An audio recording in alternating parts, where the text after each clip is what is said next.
मास की शुक्ल पक्ष की एकादशी के दिन भगवान विश्राम में चले जाते हैं और फिर चातुर्मास प्रारंभ हो जाता है। इसके लिए इस कथा को तो सुने ही सुने, साथ में 4 महीने तक भगवान विश्राम में रहेंगे चातुर्मास में, तो उसके लिए भी भगवान से प्रार्थना करनी चाहिए। सतयुग के समय की बात है। पूर्व समय में एक राजा मानधाता करके राज्य किया करते थे। बहुत धार्मिक राजा थे, बहुत ही धार्मिक राजा थे। अपनी प्रजा को पुत्रवत पालन करते थे। एक बार राज्य में अकाल पड़ा। प्रजा के लोग राजा के पास सहायता मांगने के लिए आए। राजा को बड़ा दुख हुआ कि मेरी प्रजा को इतना कष्ट हो रहा है। राजा ने मन ही मन में विचार किया, राजा के पाप के कारण ही प्रजा को दुख मिलता है। परंतु लाख चिंतन करने पर भी राजा को एक भी पाप या ऐसा याद नहीं आया जिसके कारण वो ये कह सकें कि हाँ, मेरे इस पाप के कारण मेरी प्रजा को दुख हो रहा है। तो चिंतन करने के बाद एक बार राजा प्रजा सहित वन में गए और वहां अंगिरा ऋषि से मिले। अंगिरा ऋषि ने उनके दुख को पूछा, क्यों दुखी हो? तो बताया कि महाराज, मेरे यहाँ बारिश नहीं हो रही, अकाल पड़ा हुआ है और मेरे कोई पाप मुझे याद नहीं आ रहा जिसके कारण मैं ये कह सकूं कि मेरे पाप के कारण प्रजा दुखी है। ये समझ में नहीं आ रही बात। तब राजा से अंगिरा ऋषि ने कहा, एक कार्य तुम्हारे राज्य में ऐसा हो रहा है जो नहीं होना चाहिए। अगर तुम उसका वध कर दो तो तुम्हें या प्रजा को अकाल से मुक्ति मिलेगी। पर उस राजा ने कहा, उसकी कोई गलती तो नहीं है, मैं तो उसका वध ऐसे नहीं कर सकता। तब अंगिरा ऋषि ने, कहते ना, अब निरपराधी को अपराधी घोषित नहीं करना चाहिए। ये राजा का धर्म है कि कोई अपराधी नहीं है और फिर भी उसे अपराधी घोषित कर दिया जाए तो ये राजा का पाप है, इसका दंड राजा को भोगना ही पड़ेगा। तो बोल ठीक है, आषाढ़ मास की शुक्ल पक्ष की देवशयनी एकादशी का व्रत तुम करो, जिससे तुम्हारा कल्याण हो जाएगा। राजा ने अंगिरा ऋषि की बात को माना।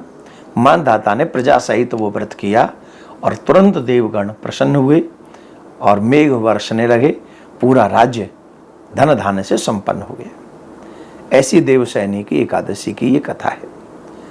25 तारीख को हम ये व्रत करेंगे। 25 तारीख को ये व्रत रहेगा और 26 तारीख को इसका पारायण होगा।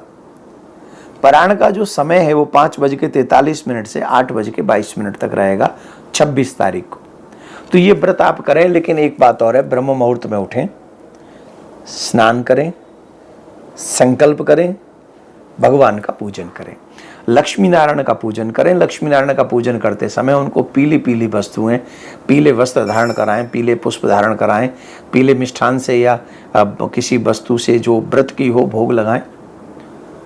और इस एकादशी का बहुत बड़ा फल यह है, जिन लोगों के अनंत अनंत जन्मों के पाप हों और वो मनुष्य भी अगर देवशयनी एकादशी के दिन व्रत करता है तो उसके अनंत पाप नष्ट होते हैं, स्वर्ग की प्राप्ति होती है, या स्वर्ग नहीं चाहिए तो भगवत प्राप्ति होती है।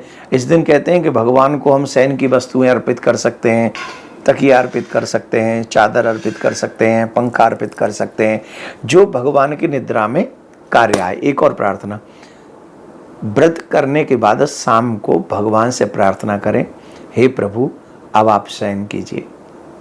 हे प्रभु, हम प्रार्थना करते हैं कि आपकी निद्रा में कोई विघ्न न हो।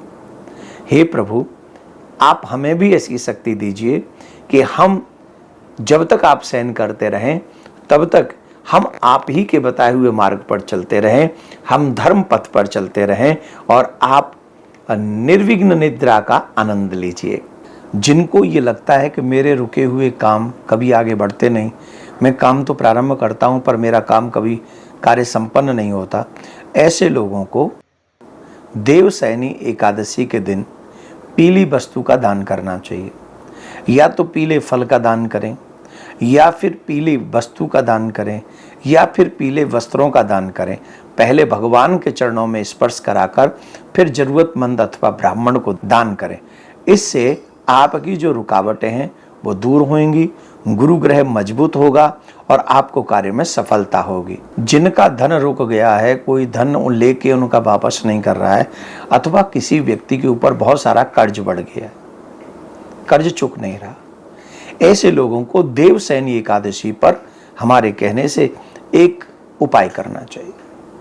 उपाय यह है कि वो पीपल की परिक्रमा करे, क्योंकि पीपल में एकादशी के दिन नारायण भगवान और लक्ष्मी माँ का निवास माना गया है। अगर उस दिन उनको जल दें और शाम को जाकर गऊ के घी का दीपक जलाएं और अपनी जो भी विघ्न है, या तो पैसा मिल नहीं रहा अथवा कर्ज बहुत बढ़ रहा है, कोई भी प्रार्थना, अपनी मनोकामना उनके चरणों में अर्पित करें, घी का दीपक जलाएं। ऐसा करने से आपका कर्ज भी कम होगा और आपका धन जो रुका हुआ है वो आना प्रारंभ हो जाएगा।